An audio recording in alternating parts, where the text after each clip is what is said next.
Hello, listeners. This is Shag. At some point in the past, I did a reading of the opening chapter of, I think it was the second book in the Inheritance Cycle, a.k.a. the Eragon books, as I like to call them. And since then, which has been a while, I've gotten about halfway through the last one. That's the point to which I have gotten. I haven't finished the last one yet, but I'm continuing my quest to see how terrible they can get. And in doing so, I have found a particular passage in the fourth book which I would like to share. Now, as funny as it would be, out of context, I feel like I should provide a little bit of context for this so that its inane nature stands out a little bit more. So, in this scene, this leader of a rebellion, who I believe her name is pronounced like Nasuada or something like that. Of course, it's a fantasy word that doesn't have any pronunciation, but something like that. She has been captured by the king Galbatorix, who is supposedly evil, but I'm not sure that I buy that. And her jailer is helping her with, feeding her, etc., because that's what he does. And during this... Okay, I'll just start reading now. Ahem.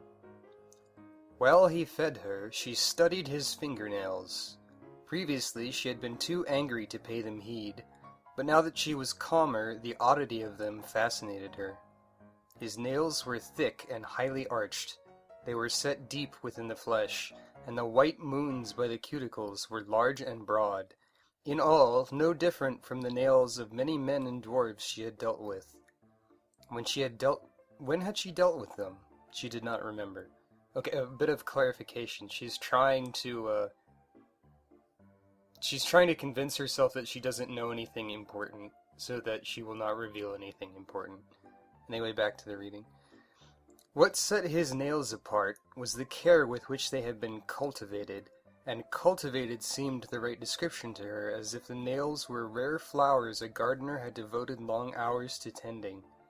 The cuticles were neat and trim with no sign of tears, while the nails themselves had been cut straight across, not too long, not too short, and the edges smoothly beveled. The tops of the nails had been polished until they shone like glazed pottery, and the skin surrounding them looked as if oil or butter had been rubbed into it. Except for elves, she had never seen a man with such perfect nails. Elves, she shook off the thought, irritated with herself. She knew no elves. The nails were an enigma, a strangeness in an otherwise understandable setting, a mystery that she wanted to solve, even though it was probably futile to try. She wondered who was responsible for the nails' exemplary condition.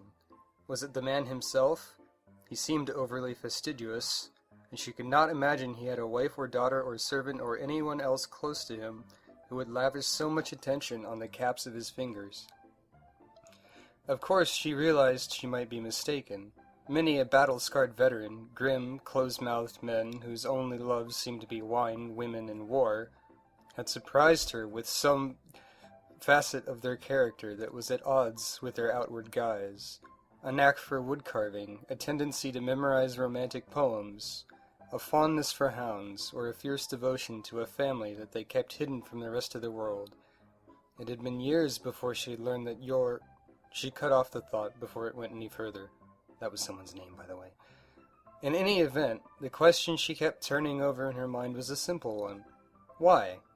Motivation was telling, even when such a small thing such as fingernails were concerned. If the nails were work of someone else, then they were a labor of either great love or great fear. But she doubted that that was the case. Somehow it felt wrong. If, instead, they were the work of the man himself, then any number of explanations were possible.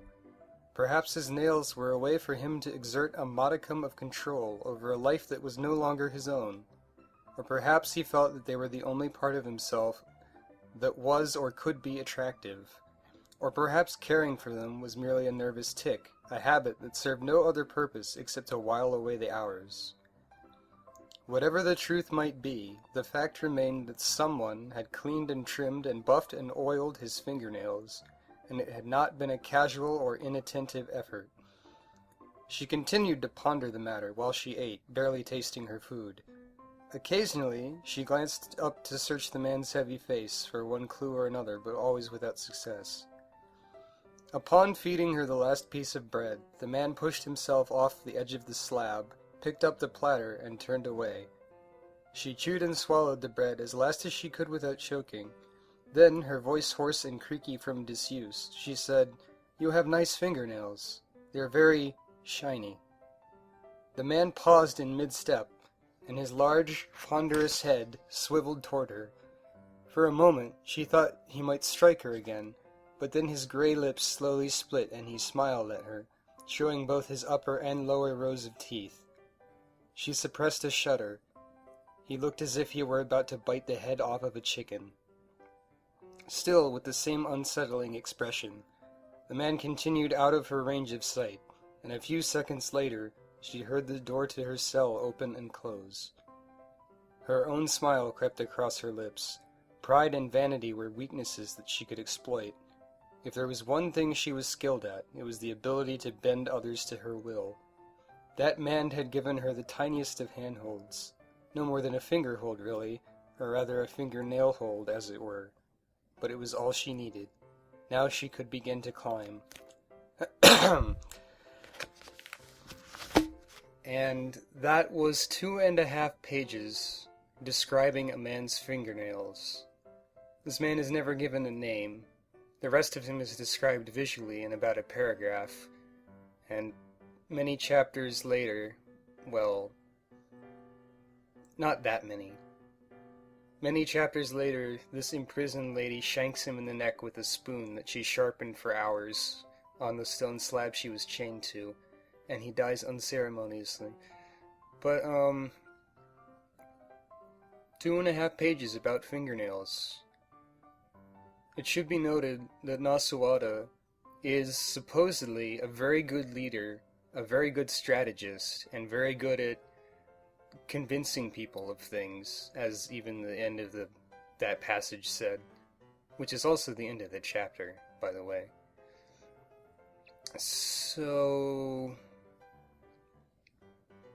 if you're a fan of these books, the Inheritance Cycle or the Eragon books, that's fine, I guess, but consider that you are reading books by someone whose main character was brought back from the brink of death by realizing how wonderful life was when he saw a bumblebee in the 3rd book. And now in the 4th book, there are 2.5 pages describing a man's fingernails in great detail. I don't know why this guy is regarded as a good writer by some people. Anyway, this has been Shag. Good night, folks.